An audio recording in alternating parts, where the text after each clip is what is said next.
कंवारी ननद। अंजलि की उम्र लगभग 30 साल हो चुकी थी। वो एक स्कूल में टीचर की जॉब करती थी।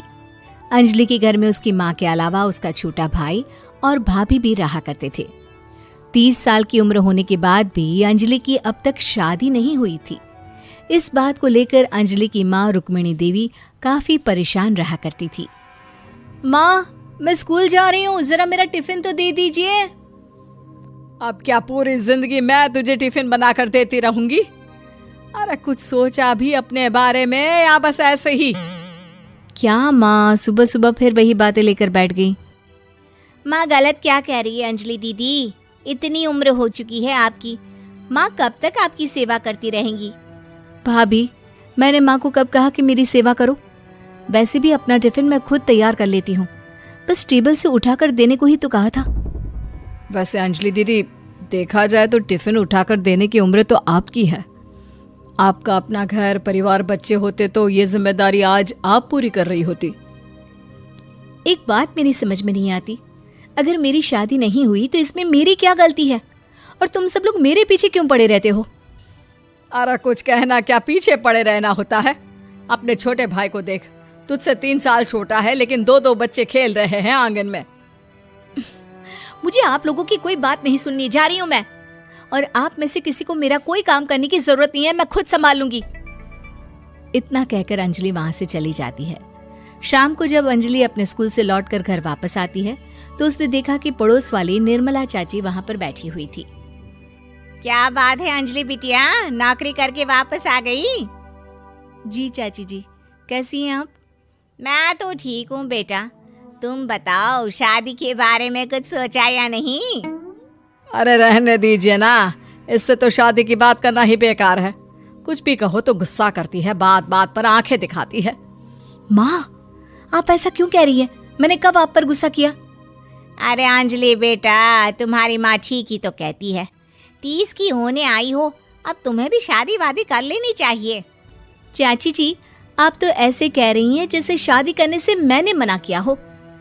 रहने दीजिए निर्मला चाची, हमारी अंजलि दीदी को अभी तक उनकी पसंद का दूल्हा नहीं मिला ना, इसीलिए वो शादी नहीं कर रही। भाभी, ऐसी कोई बात नहीं है। अरे तो फिर क्या बात है? तुम्हारी माँ ने तुम्हारे लिए इतने रिश्ते ढूंढे लेकिन तुम्हें कोई पसंद ही नहीं आता। क्या है ना चाची जी, हमारी ननद रानी नौकरी जो करती है ऐसे ही थोड़ी ना किसी को पसंद कर लेंगी। अरे भाई, नौकरी का घमंड है तो बात अलग है, कोई और बात हो तो बताओ, कोई रास्ता निकाला जाए। नहीं चाची जी, कोई बात नहीं है, बस मुझे अभी तक अपनी पसंद का कोई मिला नहीं है। सुन लिया आपने? इस लड़की के तो पर निकल आए हैं और इतनी उम्र में अपनी पसंद का कोई मिलेगा भी नहीं इसे। माँ, आप मेरी शादी को लेकर हमेशा मुझे ताने क्यों मारती रहती हैं? अपनी माँ की बातें तो ताने लगती है। ताने हैं? बताओ, मैंने कुछ गलत कहा क्या?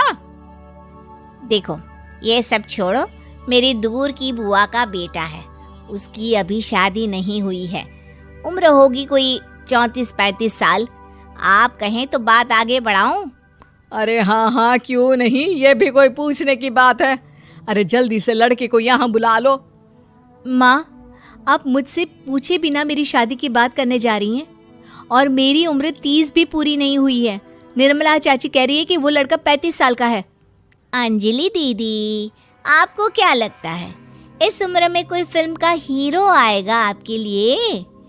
देखिए, अब पसंद और नापसंद की बात तो रहने दीजिए, पसंद करने की उम्र तो आपकी निकल चुकी। अब तो जो भी मिले उसी से शादी कर लीजिए, इसी में भलाई है। तेरी भाभी बिल्कुल ठीक कह रही है।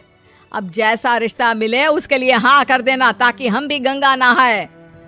ठीक है, चलिए मैं उस लड़के को कहती हूँ, वो कल ही अंजलि को देखने आ जाएगा। अगले दिन निर्मला चाची के दूर का रिश्तेदार अंजलि को देखने उसके घर आता है। उसका नाम था अजय। अंजलि जी, तो आप नौकरी करती हैं, वो भी स्कूल में? जी हाँ, मैं स्कूल में टीचर हूँ। हमारी बेटी बहुत होशियार है। अरे पढ़ने लिखने में इतनी होशियार है, इसीलिए तो इसकी नौकरी लगी है स्कूल में। हाँ हाँ ठीक है आंटी जी, जरा मुझे भी तो बात करने दीजिए आपकी बेटी से। जी पूछिए ना, क्या पूछना चाहते हैं? अंजलि मैडम, ये तो बताइए कि आपने अभी तक शादी क्यों नहीं की? बस ऐसे ही, कहीं कोई रिश्ता पसंद नहीं आया इसलिए। लेकिन क्या मैं आपसे पूछ सकती हूँ कि आपने शादी क्यों नहीं की? अंजलि, क्या कर रही हो तुम? लड़कियों को इस तरह की बातें नहीं शोभा देती। रहने दीजिए आंटी जी, आपकी बेटी काफ़ी पढ़ी लिखी है, मैं उनके सवाल का जवाब दे ही देता हूँ। वो क्या है ना, मुझे भी अभी तक अपनी पसंद की कोई लड़की नहीं मिली। अच्छा, कोई बात नहीं। वैसे आपकी तनख्वाह कितनी है? कितना कमा लेती हैं महीने का? जी यही कोई 25,000 महीने। बस 25,000? इतने से क्या होता है?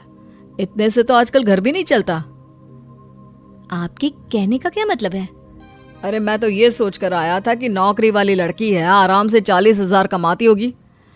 माफ कीजिएगा, आपका और मेरा रिश्ता नहीं हो सकता।